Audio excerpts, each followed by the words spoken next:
The torch was dying. Lark Dunmore pressed her back against the tunnel wall and watched the flame gutter and shrink, casting wild shadows across the carved stone around her. She had maybe 10 minutes of light left. Maybe less. The air down here was damp and mineral sharp, tasting of old rock and underground water, and every breath she pulled into her lungs felt borrowed. She should not have come this way. But the main gate had guards, and the servants' passage had been sealed after last month's inspection, and every other route out of Greycairn Fortress led through corridors she knew were watched.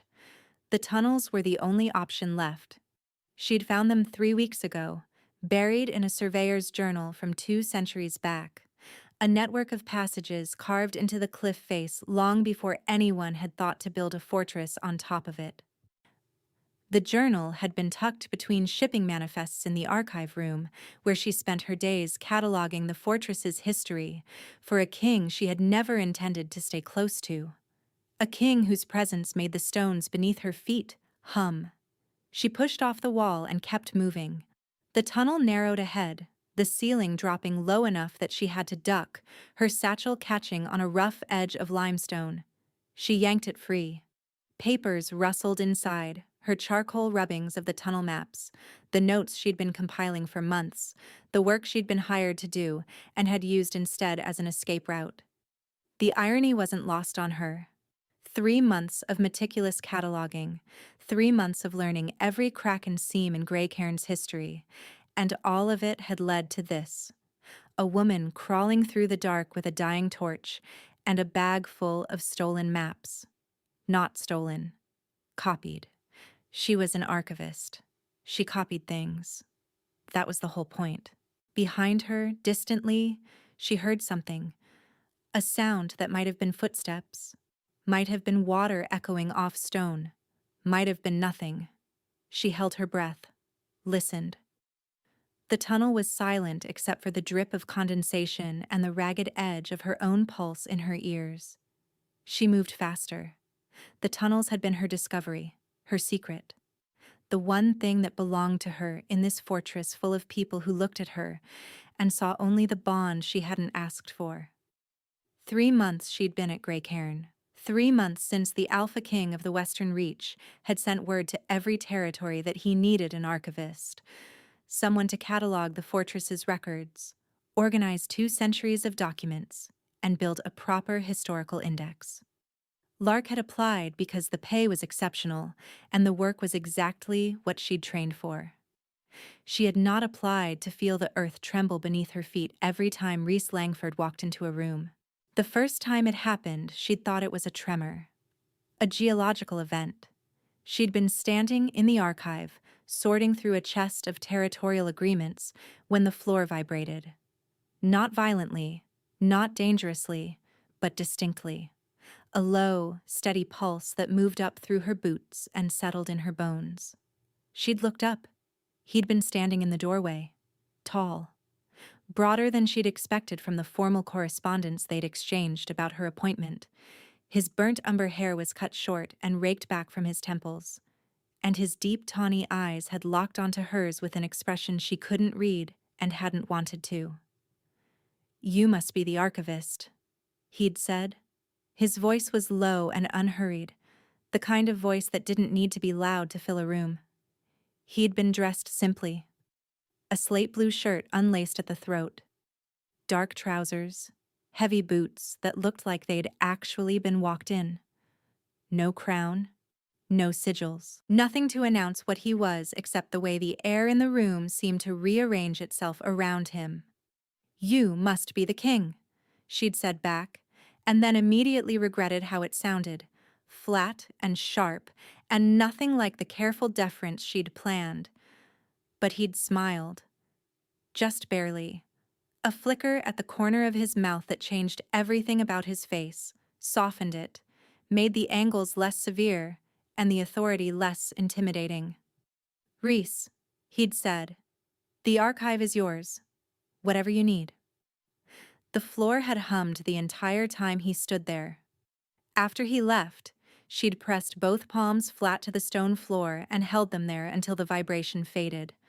It took a long time. longer than any tremor should. She'd ignored it. She was good at ignoring things. She'd been ignoring things her whole life. The way her old pack had treated her mother, the way her father had left, the way she'd learned to make herself small and useful and temporary. She was an archivist. She catalogued other people's histories. She did not stay long enough to make her own, but the tremors wouldn't stop. Every time he was near, the stone sang. Not just the floor, the walls, the foundations, the ancient bedrock that Greycairn was carved into. She felt it when he walked the corridor outside the archive, felt it when he stood on the ramparts 2 floors above her, felt it, faintly, even in sleep, a low vibration that threaded through her dreams like a heartbeat that wasn't hers. She knew what it was. She wasn't stupid.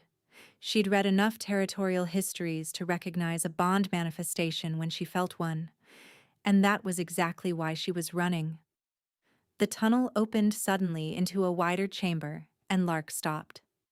The torch threw light across a space she hadn't seen on the maps, a natural cavern carved by water, the ceiling vaulting upward into darkness. The sound of a river somewhere below, echoing off walls slick with moisture. The air was cooler here, cleaner. She could smell minerals and wet stone and something green, something alive, and she realized with a sharp, desperate hope that this meant the cavern connected to the outside. She was close. She crossed the chamber, following the sound of the water, her boots scuffing against stone that was smoother here, worn by centuries of current. The tunnel on the far side was wider, the ceiling higher, and she could feel air moving. Real air, not the stale underground kind, but air that tasted of salt and wind and the open sky beyond the cliffs. And then the ground trembled. Not the geological kind. Not the kind that meant shifting rock or unstable foundations. The kind that meant him. The low, unmistakable vibration that lived in the stone when Rhys Langford was near. The one she felt in her chest like a second heartbeat. The one that had been driving her out of her own mind for 3 months. She froze. The sound of footsteps was real now.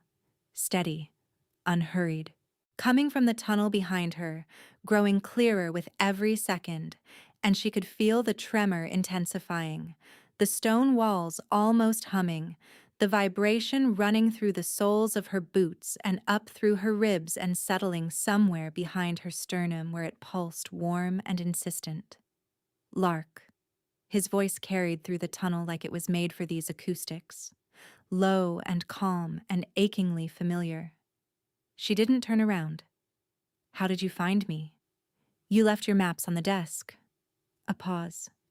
She heard his footsteps slow but not stop. And the stones led me. Of course they did. She turned then, because she couldn't help it, because her body had been betraying her for 3 months, and apparently it wasn't going to stop now. He stood at the entrance to the cavern, one hand braced against the rock wall, his slate blue shirt unlaced at the throat and damp with tunnel moisture. No crown, no guard, no authority except what lived in the set of his shoulders and the steadiness of his gaze. His tawny eyes found hers across the cavern, and the tremor in the stone deepened, became something almost musical, a resonant hum that vibrated in her teeth. You came alone, she said. I did. That's reckless. Orin thought so too. The faintest edge of something. Not quite amusement, but close. He's very upset with me. You should go back. No. The word was simple and absolute. Not commanding. Not demanding. Just a fact, stated plainly, the way he stated everything, as though the truth was the only tool he needed and he saw no reason to dress it in anything else. Lark's throat tightened. I left you a letter. I read it. Then you know why I'm leaving. He was quiet for a moment. The water echoed. The stones hummed. He stepped into the cavern and she watched the way he moved. Careful, deliberate, not crowding her, leaving more space between them than the cavern required. He stopped near the center of the chamber, close enough that the tremor in the floor was a living thing between them, vibrating through the rock like something breathing. "You're leaving," he said slowly, "because you felt the bond." "I'm leaving because I didn't agree to a bond." "Neither did I." That stopped her. She stared at him, and something in his expression shifted. Not the calm authority she was used to, not the steady patience that made her want to both trust him and run from him, but something rawer, something unguarded. "You think I planned this?" he said. Not a question. "You think I brought you here knowing what would happen?" "Did you?" "No." He ran a hand over his jaw. The gesture was tired, human, completely at odds with the man she'd spent 3 months trying to see as only a king. "I needed an archivist. You were the most qualified candidate. I didn't know the stones would—" He stopped, swallowed. "I didn't know." The cavern hummed between them. "When did you realize?" she asked, and she hated how small her voice sounded, how much the question revealed. "The first morning, when I walked into the archive and the floor moved." His eyes hadn't left hers. "I thought it was you who didn't notice." A sound escaped her that was almost a laugh. "I noticed." "I know. You spent the next 3 months rearranging your schedule to avoid being in any room I was in." Something flickered in his expression. Not hurt, exactly. Something quieter. "You're very good at it. I'm very good at leaving." "I know that too." The water was louder here, the underground river cutting through rock somewhere below them, and Lark could feel the salt air on her face, could feel the outside pulling at her the way it always did. The open road, the next contract, the next archive in the next territory where nobody knew her name and nobody needed her to stay. She had built her entire life around leaving, around being useful enough to be hired and careful enough never to be needed, around the certainty that the safest place in the world was somewhere she hadn't been yet. "Lark?" His voice was rough now. He took a step closer, and the tremor in the stone surged, warm and deep, and she felt it everywhere. In her palms, in her chest, in the backs of her eyes. "I'm not here to stop you." She blinked. "What?" "I'm not here to stop you. If you want to leave, the tunnel leads to the sea path below the eastern cliff. You'll come out above the tide line. There's a village 3 miles south that has a coaching inn." He paused. "I know because I checked. When I found your maps." She stared at him. "You checked my escape route." "I wanted to make sure it was safe." Something cracked inside her chest. Something she'd been holding together with both hands for 3 months. For years. For her entire careful, measured, impermanent life. He had found her escape route, and his first impulse had not been to block it but to make sure it wouldn't hurt her. "Why are you here then?" Voice breaks. He was close enough now that she could see the damp clinging to the collar of his shirt, could see the way his pulse beat in the hollow of his throat, steady and strong. The tremor in the stone was a constant thing now, a vibration that ran through both of them, connecting them through the bedrock itself. "Because I wanted you to know something before you left." His voice dropped, and the acoustics of the cavern carried it to her like a confession, like a prayer. "I wanted you to know that I would rather lose you on your own terms than keep you on mine." The silence that followed was full of water and stone and the sound of her own heartbeat, loud in her ears. "That's—" She stopped, started again. "You can't just say things like that." "I can. I just did." "Rhys." His name came out broken, half whisper and half something else, and she watched his jaw tighten at the sound of it, watched his hands curl at his sides, watched the careful restraint he'd been holding crack just enough to show her what was underneath. He wanted to touch her. She could see it in every line of his body, and he was standing perfectly still, arms at his sides, giving her the space she'd been demanding for 3 months. "You reorganized the entire territorial archive in 11 weeks, he said. His voice was rough at the edges. You found a surveyor's journal that nobody had looked at in 200 years. You mapped a tunnel system that the fortress's own engineers didn't know existed. You are the most extraordinary person who has ever walked through my gates. And I have been trying. He stopped, swallowed hard. I have been trying very hard to deserve the way the stones sing when you're near. Lark pressed her hand to her mouth. Her eyes burned. Go if you need to, he said. The path is safe. I checked it myself. Pauses. But if you choose to stay, I need you to know it's not because of the bond. It's not because the earth moves or the walls hum or any of the things neither of us asked for. It's because you argue with me about filing systems. It's because you eat lunch at your desk and forget dinner entirely unless someone brings it to you. It's because I have never once heard you say anything you didn't mean, and His voice broke, just slightly. I am asking you to stay, not as your king, just as the man who checks your escape routes. The torch guttered and died. The cavern went dark, and for a moment there was nothing but the sound of water and the hum of stone, and the echo of his breathing somewhere close, closer than she'd realized, and Lark stood in the blackness with her heart hammering and her hands trembling, and the weight of every place she'd ever left pressing down on her, like a physical thing. And then she moved. Not toward the tunnel mouth, not toward the salt air and the sea path and the coaching inn 3 miles south, toward him. Her hands found his chest first, the damp linen of his shirt, the warmth beneath it, the steady rise and fall of his breathing. The stone under their feet was vibrating so intensely she could feel it in her wrists, in her collarbones, in the spaces between her ribs. His hand came up slowly, so slowly, and cupped the side of her face, his thumb tracing her cheekbone in the dark. And even without light, she knew exactly where his eyes were because she could feel them, feel the weight of his gaze like something tangible. Lark. Her name in his mouth was a whole language she hadn't learned yet.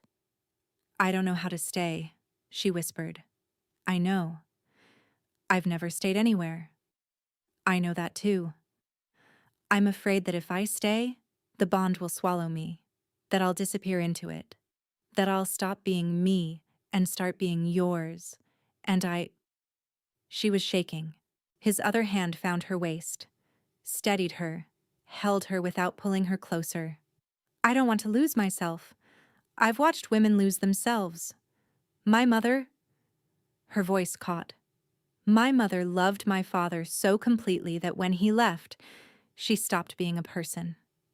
She was just the shape of what was missing. I watched her shrink. I watched her forget how to want things for herself, and I swore I would never... You won't. His forehead touched hers. The tremor in the stone softened, became something gentler, something that felt less like an earthquake and more like a lullaby. You won't, because I won't let you, and because you are not the kind of woman who disappears. You're the kind who maps escape routes and argues about filing systems and eats charcoal dust because you forget it's on your hands. And if you ever started to shrink, if you ever started to become less than what you are, I would hand you the maps myself. A laugh broke out of her, wet and shaky. I don't eat charcoal dust. You absolutely do. I've watched you do it at least 4 times. That's... She was laughing and crying at the same time, and his hands were warm on her face, his thumbs catching the tears she couldn't see in the dark. That's a very specific number. I'm a very specific man. His lips brushed her forehead, and the stone sang beneath them, a deep, resonant chord that she felt in her bones. Stay, Lark. Not forever. Not because the earth says so. Just tonight. And then tomorrow. If you want to, stay again. And if you don't, Rhys. The sea path will still be there. She reached up and found his jaw, the rough edge of it, the warmth of his skin. She traced the line of it in the dark the way she'd traced tunnel maps on parchment. Carefully, precisely, committing the shape to memory. His breath caught. "What if I stay?" she said, "and it's terrible?" "Then you leave, and I fix whatever was terrible, and I ask you again. What if I stay, and it's not terrible?" His voice dropped to something barely above a whisper. "Then I will spend every day making sure you never regret it." She kissed him. No, that wasn't right. She pulled him down to her by the collar of his shirt, and he came willingly, a sound escaping his throat that was half surprise and half relief. His mouth finding hers in the dark with an accuracy that defied the absence of light. And the kiss was desperate and tender and tasting of salt and stone dust and something sweet she couldn't name. The tremor in the rock became a surge, a wave that rolled through the cavern floor and up through the walls, and shook loose a fine rain of dust from the ceiling, and she felt it in every nerve, not just the bond, not just the stone, but him. The way his hand slid into her hair and held her like she was precious. The way he kissed her like he'd been waiting not just 3 months, but his entire life. The way his other arm wrapped around her waist and pulled her against his chest, not possessive, but sheltering, and the vibration between them settled into something steady and warm and constant, like the hum of the earth itself had been waiting for this. When they finally broke apart, she was breathing hard, and his forehead was pressed against hers, and his hand was still tangled in her hair. "That," she said shakily, "was, yes," laughs quietly. "It was. The stones are still humming. They've been humming since the day you arrived. I think they might be showing off." She pressed her face into his chest and laughed, really laughed. The sound bouncing off the cavern walls and coming back to her multiplied, and his arms tightened around her and his chin rested on top of her head, and for the first time in her life, Lark Dunmore stood still and did not calculate the distance to the nearest door. "You're shaking," he murmured into her hair. "I know." "Cold?" "Terrified." She pressed closer. "There's a difference." His hand moved slowly up her back, tracing the line of her spine through the damp linen of her blouse, and the touch was so careful, so deliberately gentle, that something in her chest ached with it. He held her the way she handled old documents, with an awareness that the thing in his hands was irreplaceable. "I have a confession," he said after a moment. "What?" "I've been eating lunch at my desk for 2 months because I heard you eat lunch at yours, and I thought, if we were both eating at our desks at the same time, even in different rooms, that counted as—" He stopped. "That's pathetic. I'm aware that's pathetic." "That's the most pathetic thing I've ever heard," she said, and kissed the hollow of his throat, and felt the stone beneath them pulse once, deep and warm, like laughter. They stood like that for a long time.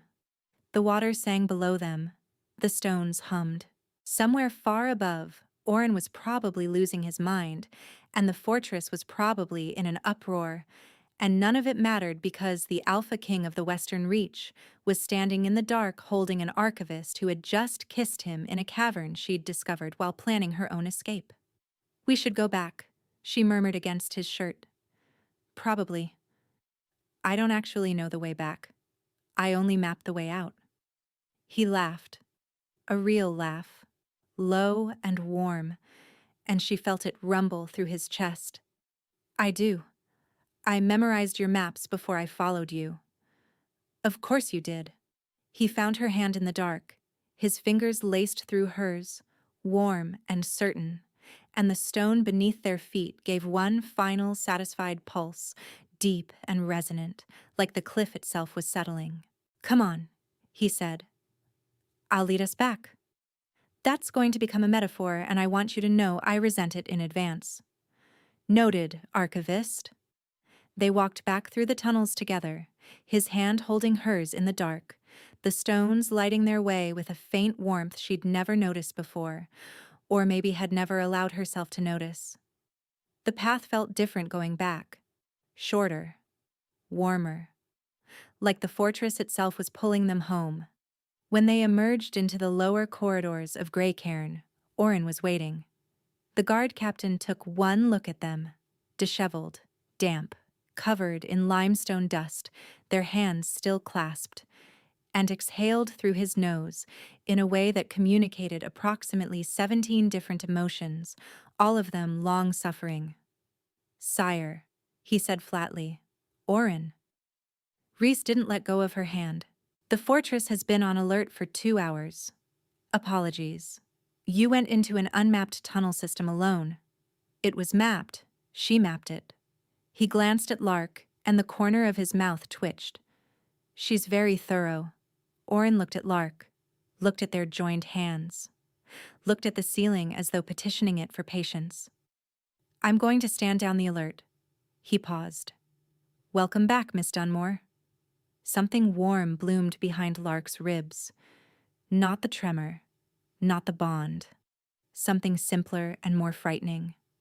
The feeling of being expected, of someone being glad she hadn't gone. "Thank you, Orin," she said quietly. He nodded once, turned on his heel, and disappeared down the corridor with the rigid posture of a man who had aged a decade in 2 hours. Rhys turned to her. The torchlight from the corridor sconces caught his face. The sharp angles, the tawny eyes, the faint lines of worry she'd never noticed before, probably because she'd spent 3 months trying not to look at him directly. "Are you hungry?" he asked. The question was so ordinary, so completely at odds with everything that had just happened in the cavern, that she laughed again. "Starving. The kitchen keeps bread and cold roast this time of night. You know the kitchen's late-night offerings? I'm the king. I know where the food is." He tugged her hand gently. "Come eat.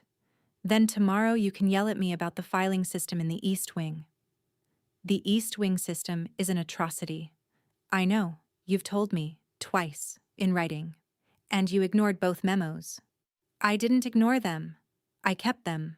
They're in my study, filed under correspondence that makes me want to hire her permanently."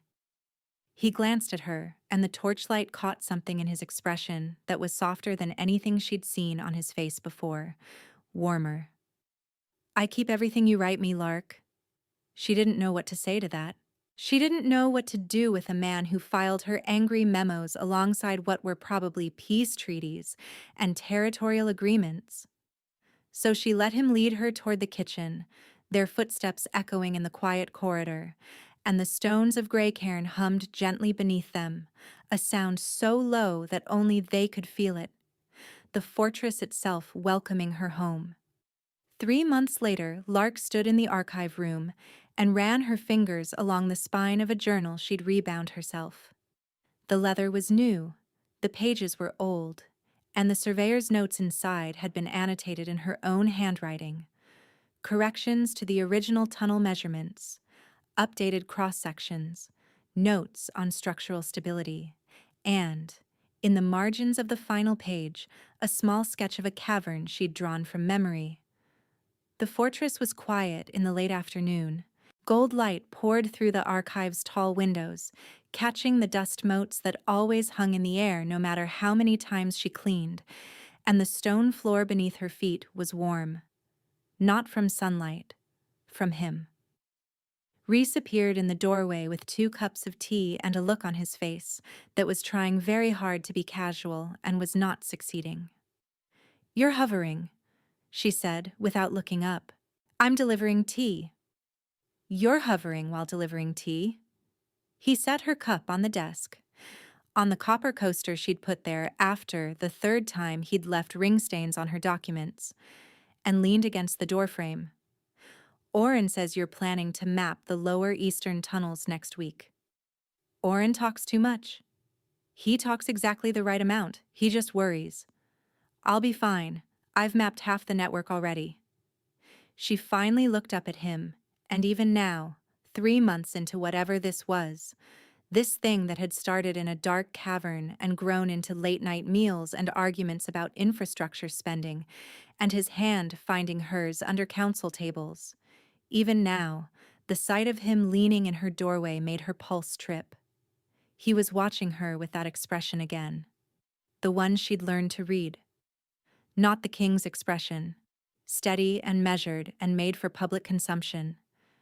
The other one, the one he only wore in this room, when it was just the two of them, when the archive door was closed and the stones hummed their low, private song, the one that said mine, not as ownership, but as wonder, as though he still couldn't quite believe she was here. "What?" she asked. "I checked the eastern tunnels this morning. Rhys. The third junction has a loose stone ceiling. I've asked the engineers to reinforce it before you go down there." She set down the journal. "You checked my route." "I always check your routes." He said it like it was nothing, like it was breathing. "That was the deal." "The deal was that you wouldn't follow me into unmapped tunnels alone." "This morning wasn't unmapped. You mapped it last month. I had your charts." He took a sip of his own tea, entirely too pleased with himself. "Technically, I was following your work, not you." That is the thinnest distinction I have ever heard. And yet, something tightened in her chest. The same thing that had cracked open in the cavern, that had been growing wider and warmer every day since, that she still sometimes couldn't look at directly because it was too large and too bright, and too much like everything she'd spent her life convincing herself she couldn't have. She crossed the room and kissed him, standing on her toes because he was unreasonably tall, and she refused to let him bend down, and his hand settled on her waist with the ease of long practice, and the tea went cold on the copper coaster, and the stones of Greycairn hummed their deep, contented song. "I'm staying," she said against his mouth. "Not for the first time. Not for the last." He smiled against hers. "I know." Below them, the tunnels stretched through the cliff face like veins through a living thing, and the underground river sang its endless, patient song, and the ancient stones held their warmth. Somewhere in those passages, in the cavern where a torch had died and a woman had chosen not to run, the rock still carried the faintest vibration, steady and certain and permanent, like a promise carved into the bones of the earth itself. She was staying. The stones had always known.